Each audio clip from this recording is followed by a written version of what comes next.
Since its release, there hasn't been a phone that I've used more than the Nokia XR20. But what if you want something a bit more affordable that's even more utilitarian? This is the Ulefone Power Armor 14 Pro, and that's definitely a mouthful. And let's start with the unboxing experience.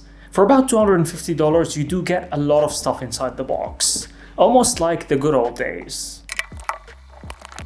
There is a SIM ejection tool, the product booklets, a screen protector, a USB-C cable, an 18 watts charging brick, and my favorite, a lanyard strap. Very underrated and very useful. The device itself is a monster. It's about 17.2mm thick and comes with very large bezels around the display. It also has a very robust plastic build. The top and bottom are made out of TPU in order to help the phone resist drops, and all the ports are sealed. And I like that you can remove the rubber seals if you value convenience, but honestly nothing about this hardware screams convenient. It's built with practicality in mind, but ergonomically you definitely have to adapt. I mean, it weighs about 358 grams and makes my daily driver, the XR20, almost seem anorexic. I like the rose gold touches here and there, but this device is anything but subtle about its rugged intentions. You might be wondering, why is it so thick and heavy? Well, it comes with all the toughness certifications that you would expect, like a military grade 810G standard, as well as an IP68 and an IP69K water and dust resistance ratings. But the main reason for the bulkiness is the 10,000 milliamps battery inside. Yeah, 10,000 milliamps. In practice, this should mean getting easily over 5 days of usage on a single charge. And you can even reverse charge other devices using it, almost like a power bank, which is pretty cool. I'd imagine that the 18 watts charging brick takes ages in order to fully charge this battery, so it's better done when it's overnight. And I like the fact that it also has 15 watts of wireless charging. Also cool. On the right you have your volume rocker keys as well as a power button, which also doubles as a fingerprint scanner. It works reliably, but it takes about a second to unlock the device. And on the left there's a hybrid dual SIM card system with an SD card slot support as well. So you can either have 2 SIM cards or a SIM card and a memory card slot. It looks easily accessible, but you definitely need to use the SIM ejection tool to make your life easier. Under it is a reprogrammable key, which is definitely something I wish Nokia would allow us to do on their devices. On the bottom there's a loudspeaker and a USB-C port, and on the top there's a 3.5mm headphone jack. And both of these are sealed. By the way, even though the device looks like it has multiple speakers, only the bottom one seems to be working when I play music or audio. And that single speaker is super loud. Naturally, clarity takes a backseat at maximum volume. Now, one of my favorite aspects about this device is the additional accessory that you can buy for it, which also adds more functionality. It acts as a protective case, as if the phone needs it, but you can attach things on the back such as a safety clip or even use it as a bike mount. Now that's an accessory that I would have liked to see on a device like the XR20. In terms of specs, the Ulefone does offer a lot for its sub to $50 price tag,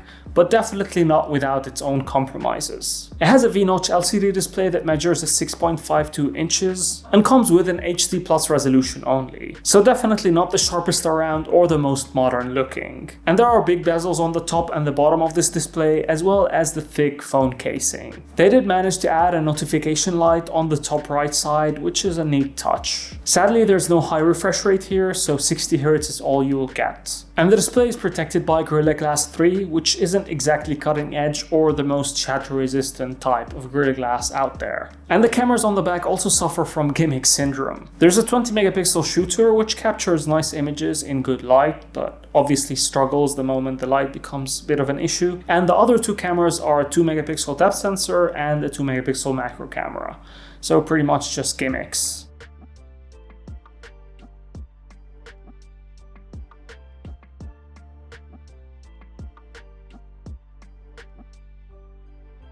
The processor inside is the MediaTek G85 coupled with the Mali G52 GPU. Now on paper this is a decent chipset, and in real life it does a decent job with day-to-day tasks, but it never feels blazing fast or super smooth when it's doing its job, and I'll talk more about that in a second. It can even do basic gaming as long as your expectations are in check, if that's the kind of thing you want to do on such a phone, and the chipset also doesn't support 5G. And finally, even though the device comes with 6 gigs of RAM and 128 gigs of built-in storage, it's using eMMC 5.1, which isn't very fast memory. Now, the software on the Power Armor 14 Pro is quite interesting. It actually comes with Android 12 out of the box, which is a rarity on such devices for some reason. In terms of aesthetics, it reminds me a bit of Xiaomi's MIUI, but it also comes with its own set of additional software features to improve the experience. These features include wireless FM radio, children's space,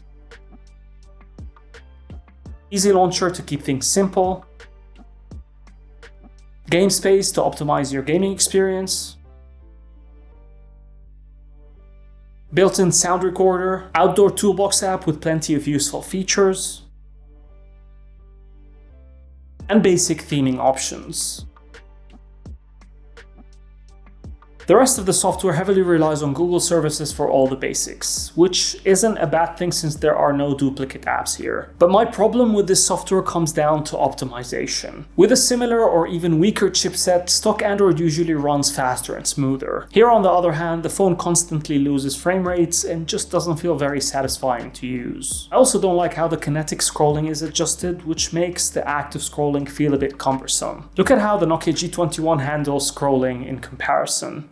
Alright, to sum up, here's what I like. All the right ruggedness features and water resistance ratings, practical design with features such as a lanyard hole, a reprogrammable key and sealed ports, and it supports accessories that add even more flexibility to it. A massive battery that can last multiple days on a single charge and can be used to charge other devices, as well as support for wireless charging. The fact that it comes with Android 12 out of the box with a couple of nice software additions on top. Here's what I don't like. Unoptimized software that should really be faster considering the chipset and the lower resolution display. Kinetic scrolling just feels too cumbersome. And because of the huge battery, you get a very thick and very heavy device that might be unwieldy for some. So, what do you guys think of the Ulefone Power Armor 14 Pro? Is this a device that you might consider for your lifestyle? Share your thoughts in the comments below. If you want something a bit less utilitarian and still rugged, check out my long-term XR20 review, or tips and tricks on how you can make your Nokia phone better here.